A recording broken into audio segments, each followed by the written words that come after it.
بسم الله الرحمن الرحيم نحمده ونصلي ونسلم على رسوله الكريم وعلى آله وأصحابه أجمعين أما بعد فأعوذ بالله من الشيطان الرجيم بسم الله الرحمن الرحيم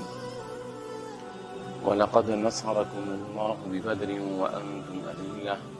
فاتقوا الله لعلكم تشكرون صدق الله العلي العظيم. حضرات محترم، اللہ تبارک و تعالی جل جلالہ عما نوالہ نے اپنے پیارے حبیب صلی اللہ علیہ وآلہ وسلم کو صحابہ کرام رضوان اللہ تعالی علیہم اجمعین کے ذریعے جو آپ کی مدد فرمائی، اور اللہ تبارک و تعالی نے اسلام کو طاقت اور قوت عطا فرمائی، اور اسلام کے خلاف جتنی سازشیں ہوتی رہیں نبی کریم صلی اللہ علیہ وآلہ وسلم کے ظاہری زمانہ مبارکہ میں ان میں بہت ساری جنگیں بھی ہوئیں. پہلی جنگ غزوہ بدر ہے، جنگ بدر کے نام سے اسے یاد کیا جاتا ہے. اللہ تبارک و تعالی جل جلالہ کا ارشاد ہے وَلَقَدْ نَصَرَكُمُ اللَّهُ بِبَدْرٍ وَأَنْتُمْ أَذِلَّةٌ، البتہ تحقیق اللہ تبارک و تعالی نے تمہاری مدد فرمائی بدر کے میدان میں، جبکہ تم بہت کم تھے تعداد کے اندر. اللہ تبارک و تعالی سے ڈرتے رہو تاکہ تم اس کے شکر ادا کرنے والے بندے بنو. نبی کریم صلی اللہ علیہ وآلہ وسلم کے ساتھ تقریباً 313 صحابہ کرام ہیں رضوان اللہ تعالی علیہ اجمعین، اور کفار کا ایک لشکر جرار مقابلے پر ہے جس کی تعداد 1000 سے بھی زیادہ ہے. نبی کریم علیہ السلام نے صحابہ کرام کی حالت دیکھی کہ کچھ صحابہ کرام جو ہے گھبرانے کی حالت میں تھے، تو اللہ کے رسول صلی اللہ علیہ وسلم نے ان کی اس حالت کو دیکھا اور ان کی گھبراہٹ کو دور کرنے کے لیے ارشاد فرمایا کہ کیا تمہیں اللہ تبارک و تعالی کی مدد کافی نہیں ہے کہ اگر وہ 1000 فرشتے بھیج کر تمہاری مدد فرما دے. اللہ تبارک و تعالی کے پیارے حبیب صلی اللہ علیہ وآلہ وسلم مسلسل اللہ تبارک و تعالی کی بارگاہ مقدسہ میں دعائیں کر رہے ہیں. اللہ تبارک و تعالی نے آیت مقدسہ نازل فرمائی اور وعدہ فرمایا کہ اللہ تبارک و تعالی ارشاد فرماتے ہیں کہ میں 1000 فرشتے بھیج کر تمہاری مدد فرماؤں گا. نبی کریم علیہ السلام نے اپنے صحابہ کرام کو خوشخبری سنائی اور فرمایا کہ کیا اللہ تبارک و تعالی اگر 3000 فرشتے بھیج کر تمہاری مدد فرمائیں تو تمہارے لیے کافی نہیں؟ اللہ تبارک و تعالی نے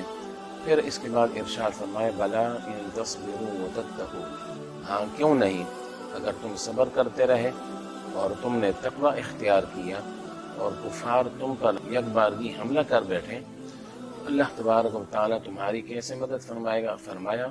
یمددکم ربکم ب5,000 من الملائکۃ مسومین، اللہ تبارک و تعالی 1 نہیں 3 نہیں بلکہ 5000 فرشتے بھیج کر تمہاری مدد فرمائے گا.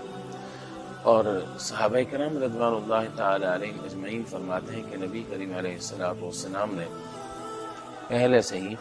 ہمیں ارشاد فرما دیا تھا اے میرے صحابہ یاد رکھو یہ مقام فلاں کافر کے گرنے کی اور اس کے مرنے کی جگہ ہے، فلاں مقام پر ابو جہل مرے گا، فلاں مقام پر عتبہ مرے گا، فلاں جگہ پر شیبہ کی لاش ہوگی اور امیہ بن خلف کی لاش اس مقام پر ہوگی. صحابہ کرام رضوان اللہ تعالی علیہ اجمعین فرماتے ہیں جب جنگ ختم ہو گئی اور ہم نے جا کر ان کی لاشوں کو دیکھا تو خدا کی قسم جس جگہ پر رسول اللہ صلی اللہ علیہ وسلم نے اپنے عصا مبارک اور اپنی چھڑی مبارک سے نشان لگایا تھا اس سے ذرہ بھر نہ آگے تھا اور نہ پیچھے. اللہ تبارک و تعالی نے اس طرح اپنے پیارے حبیب صلی اللہ علیہ وآلہ وسلم کے وسیلہ جلیلہ سے